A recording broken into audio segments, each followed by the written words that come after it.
நம்ம இன்னைக்கு சுண்டல் செய்ய போகிறோம். சுண்டல் செய்கிறது வந்து என்ன, வெங்காயம் இல்லாமல் செய்ய போகிறோம். எப்படி செய்கிறதுங்கிறத பார்க்கலாம். ஈவினிங் ஸ்நாக்ஸுக்கு நம்ம வந்து குழந்தைங்க ஸ்கூல்லேருந்து வந்துட்டாங்கன்னா ஈவினிங் கொடுக்கறதுக்காக கருப்பு சன்னா, அதாவது கருப்பு கொண்ட கடலை. இதில் வந்து என்னென்னா அயன் சத்து நிறையா இருக்குது. குழந்தைங்களுக்கு இந்த டைமில் அதாவதுன்னா நீங்கள் சின்ன குழந்தையிலேருந்து ஒரு 10th 11th வரைக்கும் நம்ம இது மாதிரி கொடுத்தா தான் குழந்தைங்களோட ஆரோக்கியம் நல்லாயிருக்கும். அதே இந்த கொண்டக்கடலையில் வந்து நிறையா இருக்குது, புரதம் எல்லாமே இருக்குது. ஸோ அதனால் ஈவினிங் வந்தோடனே நீங்கள் வாரத்துக்கு 2 நாள் வந்து நீங்கள் இந்த கருப்பு கொண்டக்கடலை கொடுக்கலாம். இது வந்து 300 கிராம்ஸ் வந்து நான் பாயில் பண்ணி நான் வச்சுருக்கேன். அதாவது சால்ட்டும் அது கூட போட்டுட்டு வேக வச்சு எடுத்து வச்சுருக்கேன். இது தாளிக்கிறதுக்கு குழந்தைங்களுக்கு வந்து வெங்காயம் பிடிக்காது.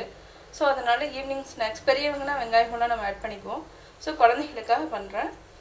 கருவேப்பிலை, வரமிளகா 2, பச்சை மிளகாய் 1, இஞ்சி வந்து பெருசாக போட்டிருக்கேன். பொடி பொடியாக போட்டுனா அதை சாப்பிடாம விட்டுருமோ, அதனால் இஞ்சி வந்து கொஞ்சம் பெருசாக கட் பண்ணியிருக்கேன்.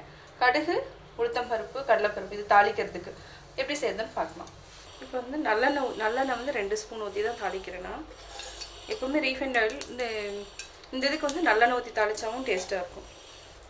நல்லா எண்ணெய் காஞ்சதுக்கப்புறம் கடுகு 1/2 டீஸ்பூன் போட்டிங்கன்னா போதும்.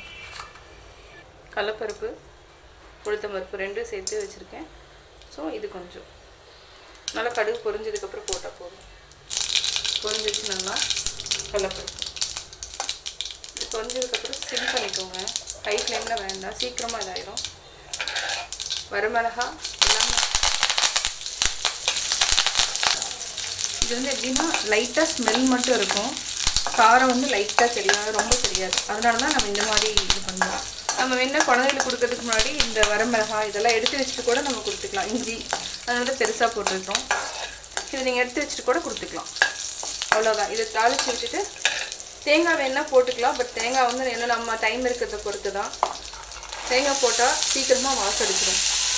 ஸோ தேங்காய் போடாமல் அப்படியே இதை வந்து சிம்மில் வச்சு ஒரு 5 மினிட்ஸ் மட்டும் சிம்மில் வச்சு வச்சுட்டிங்கன்னா அப்படியே அந்த காரம் எல்லாமே இந்த கடலையில் வந்து ஏறிடும்.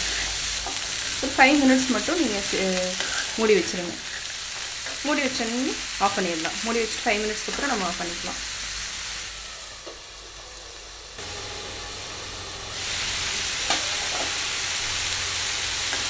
இப்போ 5 மினிட்ஸு ரெடி ஆகிடுச்சு. நம்ம இதில் என்னென்னா நீங்கள் கொண்டக்கடலை வந்து நைட்டே ஊற வச்சிடணும்.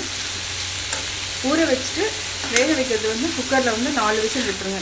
சால்ட்டு போட்டுருங்க. இதில் வந்து சால்ட்டு போடணும்னு அவசியம் இல்லை, ஏன்னா நான் வேக வைக்கிறப்பவே சால்ட் ஆட் பண்ணிப்பேன். இது வந்து நைட்டே நீங்கள் ஊற வச்சுட்டு காலையில் பண்ணிவிட்டு ஸ்கூலுக்கு கூட நீங்கள் கொடுத்து விடலாம். ஸ்நாக்ஸ் டைமில் குழந்தைங்க அது இதுன்னு எல்லாத்தையும் ஸ்கூலில் வந்து நிறையா வாங்கி சாப்பிடுங்க. ஸோ இந்த மாதிரி கொடுத்துட்டு இந்த மாதிரி வந்து பழக்கப்படுத்துங்க குழந்தைகளை. இதுதான் வந்து சத்தான உணவும் கூட. அந்த பீஸா, பர்கர் இதுக்கு பதிலாக இந்த மாதிரி கொஞ்சம் இந்த ஸ்நாக்ஸ் ஐட்டம், சமோசா இது மாதிரி தான் சாப்பிட்றாங்க. அதுக்கு பதிலாக இதை வந்துட்டு ஒரு லஞ்சுக்கு முன்னாடி பிரேக் டைமில் இதெல்லாம் சாப்பிட சொல்லி பழக்கப்படுத்துங்க. இது ரொம்ப ஈஸியாக செஞ்சிடலாம். நம்ம ஆனியன் இதெல்லாம் கட் பண்ணணும்னு அவசியமே இல்லை. வந்து ரெடி ஆகிடுச்சு. கருப்பு சன்னா வந்து ரெடி ஆகிடுச்சு. சுண்டல் எப்படி செஞ்சாங்கிறத பார்த்துருப்பீங்க.